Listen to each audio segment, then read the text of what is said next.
Break के बाद एक बार फिर से आप सभी का स्वागत है। आतंक के खिलाफ जीरो टॉलरेंस की नीति को लेकर भारत पाकिस्तान को पूरी दुनिया के सामने बेनकाब कर रहा है।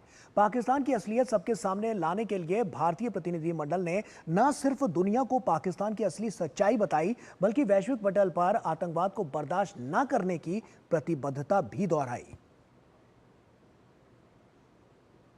भारत ने आतंकियों की कमर तोड़ने के बाद अब इनकी पनाहगाह को दुनिया के सामने बेनकाब करने का अभियान छेड़ दिया है।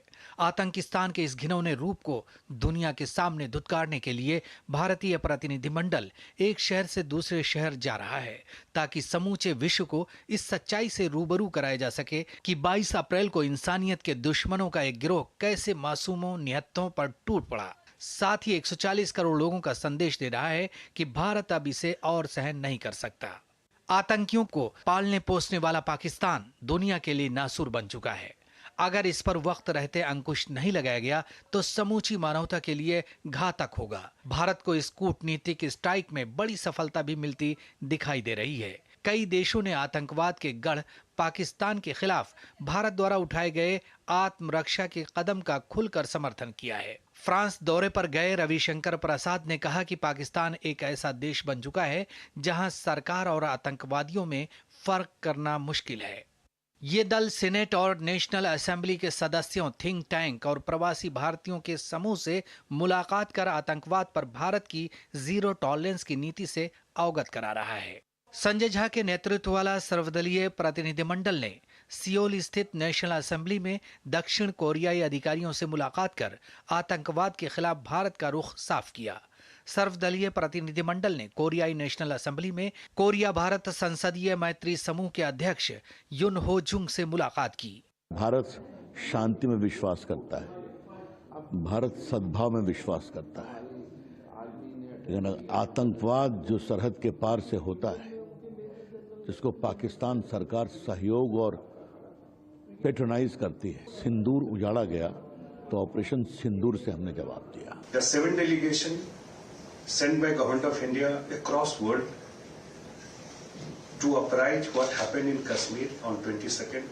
They were gunned down in front of their family, their kids, their wives, segregated on religious line, and all came from Pakistan. When we were showing that everything was normal and people accepted that, and they were out there coming in large numbers, tourists bringing their families, children, etc., to hit at that spot, to hit at a spot where they could show that Kashmir was not the place where tourists should be going.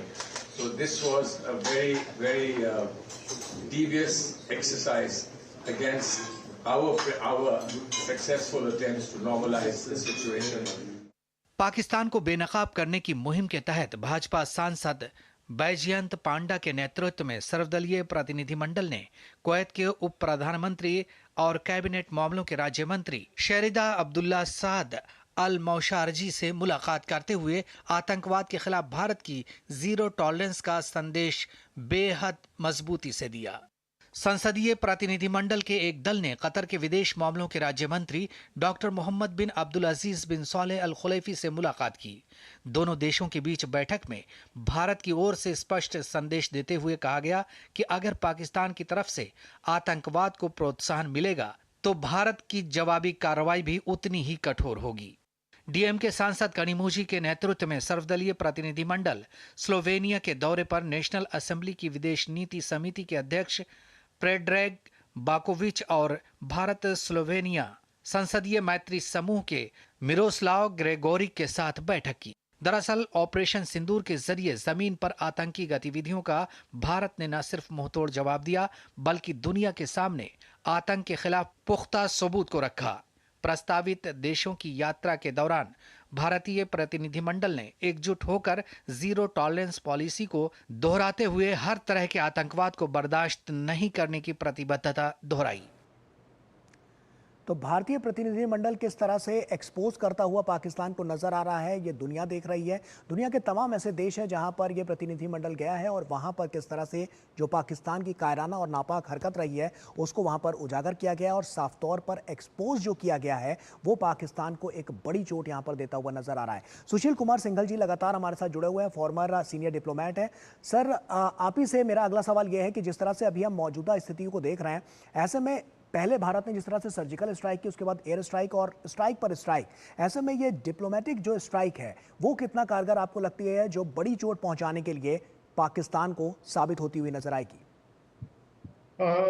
देखिए गौरव, ऐसा है कि जो हमने multi prong approach लिया है भारत सरकार ने, ये पाकिस्तान के जो हरकत की है उन्होंने पहलगाम, तो जो ये पहला तो हमने जो है जो ऑपरेशन सिंदूर लॉन्च किया और उस बड़े ही रेस्ट्रेंट तरीके से हमने उसका जवाब दिया। और जब पाकिस्तान ने रिक्वेस्ट किया तब हमने उसको उसके लिए अब तैयार हो गए कि अब लड़ाई हम बंद कर देंगे, हम दोबारा हमला नहीं करेंगे। लेकिन पाकिस्तान जो है वो अपनी हरकतों से बाज नहीं आता है। वो उन्होंने अपनी जो एआई बेस्ड और जो है इस तरह की टेक्नोलॉजी का इस्तेमाल करके एक फॉल्स नैरेटिव बनाने की कोशिश की, जो कि सक्सेसफुल नहीं हो रही है। लेकिन एज ए प्रिकॉशन भारत सरकार ने जो 7 प्रतिनिधिमंडल, संसदीय मंडल प्रतिनिधिमंडलों को भेजा है, 30 से ज्यादा देशों की यात्रा कर रहे हैं, इसके जो है काफी सारे ऑब्जेक्टिव हैं। एक तो है कि पहलगाम में क्या हुआ और उसका भारत ने क्या जवाब दिया, वो बहुत एक्सप्लेन करना जरूरी था डिटेल में, ताकि वो मीडिया को, ओपिनियन मेकर्स को, जो बिजनेस कम्युनिटी है, उन सबको पता लगे। क्योंकि सरकार में तो पता लग रहा था क्योंकि हम ब्रीफिंग कर रहे थे एनएसए एंड फॉरेन मिनिस्टर, लेकिन और जो पार्ट है सोसाइटी के और देशों में जो ओपिनियन मेकर हैं, उनसे मिलना बहुत जरूरी था, उनको बताना बहुत जरूरी था। तो उसमें हमने बताया कि भाई हमने कैसे पाकिस्तान के जो एग्रेशन था उसको इंडिया ने किस तरीके से रेस्ट्रेंट वे में, बिना सिविलियन को कोई नुकसान पहुंचाए हुए, खाली टेररिस्ट को नुकसान पहुंचाया, उनको बर्बाद किया। और उसके बाद हमने उनको बोल भी दिया कि हम जो है और कोई हमला नहीं करेंगे क्योंकि हमारा ऑब्जेक्टिव पूरा हो चुका है। लेकिन पाकिस्तान नहीं माना तो उन्होंने हमारे पर हमला किया, हमने उसकी जवाबी कार्रवाई की। तो ये एक्सप्लेन करना भी बहुत जरूरी है। तीसरा, हमने जो इंडिया की अब जो न्यू अप्रोच है, जीरो टॉलरेंस, कि हम जो है कोई भी जो ये टेररिस्ट एक्टिविटी है उसको हम सहन नहीं करेंगे, और उसको जो समर्थन करने वाले या सपोर्ट करने वाले जो उसके लिए जिम्मेवार है, उनको जहां भी होगा हम उनको नहीं उनको उसके वहां पर नस्तनबूद करके छोड़ेंगे।